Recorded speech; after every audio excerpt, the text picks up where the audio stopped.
اعوذ باللہ من الشیطان الرجیم بسم اللہ الرحمن الرحیم۔ طالب علم ساتھیو، اس سے پہلے والی ویڈیو میں ہم نے پارہ نمبر 5 سورۃ النساء آیت نمبر 69 تا 72 کے بارے میں پڑھا۔ اس ویڈیو میں ہم پارہ نمبر 5 سورۃ النساء آیت نمبر 73 تا 76 کا ترجمہ، تفسیر، عربی، شان نزول کے بارے میں پڑھیں گے اور قرآن کی روشنی میں اہم دینی مسائل بھی سیکھیں گے۔ لنک میں نے اس ویڈیو کے ڈسکرپشن میں شیئر کر دیا ہے۔ فرمان عالی شان ہے کہ علم حاصل کرنا ہر مسلمان مرد عورت پر فرض ہے۔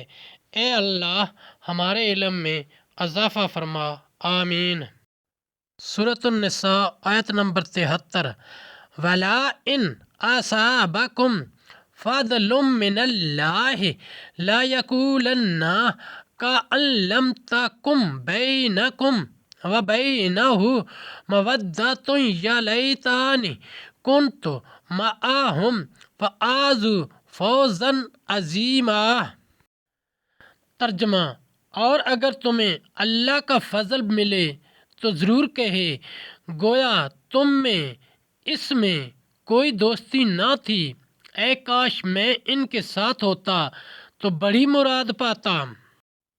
آیت نمبر 74۔ فَلْيُقَاتِلْ فِي سَبِيلِ اللَّهِ الَّذِينَ يَشْرُونَ الْحَيَاةَ الدُّنْيَا بِالْآخِرَةِ وَمَن يُقَاتِلْ فِي سَبِيلِ اللَّهِ فَيُقْتَلْ أَوْ يَغْلِبْ فَسَوْفَ نُؤْتِيهِ أَجْرًا عَظِيمًا۔ ترجمہ، تو انہیں اللہ کی راہ میں لڑنا چاہیے جو دنیا کی زندگی بیچ کر آخرت لیتے ہیں، اور جو اللہ کی راہ میں لڑے پھر مارا جائے یا غالب آئے تو ان قریب ہم اسے بڑا ثواب دیں گے۔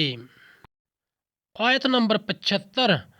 وَمَا لَكُمْ لَا تُقَاتِلُونَ فِي سَبِيلِ اللَّهِ وَالْمُسْتَضْعَفِينَ مِنَ الرِّجَالِ وَالنِّسَاءِ وَالْوِلْدَانِ الَّذِينَ يَقُولُونَ رَبَّنَا أَخْرِجْنَا مِنْ هَٰذِهِ الْقَرْيَةِ الظَّالِمِ أَهْلُهَا وَاجْعَل لَّنَا مِن لَّدُنكَ وَلِيًّا وَاجْعَل لَّنَا مِن لَّدُنكَ نَصِيرًا۔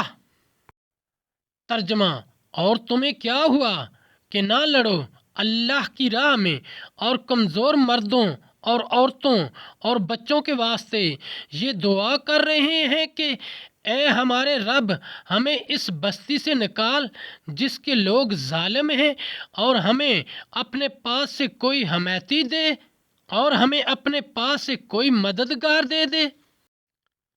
آیت نمبر 76۔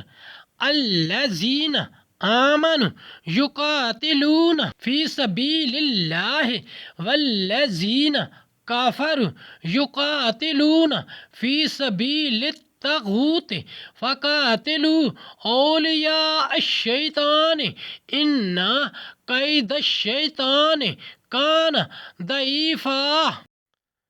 ترجمہ، ایمان والے اللہ کی راہ میں لڑتے ہیں اور کفار شیطان کی راہ میں لڑتے ہیں تو شیطان کے دوستوں سے لڑو، بے شک شیطان کا داؤ کمزور ہے۔ تفسیر اور شان نزول۔ تمہاری فتح ہو اور غنیمت ہاتھ آئے، وہی جس کے مقولہ سے یہ ثابت ہوتا ہے کہ یعنی جہاد فرض ہے، اور اس کے ترک کا تمہارے پاس کوئی عذر نہیں۔ اس آیت میں مسلمانوں کو جہاد کی ترغیب دی گئی تاکہ وہ ان کمزور مسلمانوں کو کفار کے پنجہ ظلم سے چھڑائیں جنہیں مکہ مکرمہ میں مشرکین نے قید کر لیا تھا اور طرح طرح کی ایذائیں دے رہے تھے، اور ان کی عورتوں اور بچوں تک بے رحمانہ مظالم کرتے تھے، اور وہ لوگ ان کے ہاتھوں میں مجبور تھے۔